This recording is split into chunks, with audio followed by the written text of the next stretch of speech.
આપણે એવા હતા ને હાઈવેનું ફૂડ ટેસ્ટ કરવા દાલ બાટી સુંદર મોહન હોટલની અંદર અને મિત્રો સાથે એમાં મોહિતભાઈને મોજ આવી ગઈ, હિતાભાઈને મોજ આવી ગઈ, અમારા જગદીશભાઈ એને પણ જમાવટ આવી ગયું. 500 વાટકો ભરીને બેસી ગયા છે બાટીનો. 100 રૂપિયામાં અનલિમિટેડ છે, કેમ કે તમે છાશનો જગ આપી દે, બાકી દાળનો જગ આપી દેશે, દહીંની વાટકી આપી દેશે, એ પણ એને બીજી વાર જોતું તોય મળી જશે. અને ખાસ તો આ રાજસ્થાની ચટણી આની જમાવટ છે ભાઈ.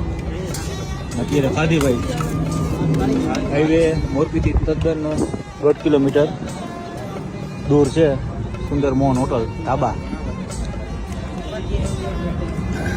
આ જગ્યાએ વિઝિટ કરજો.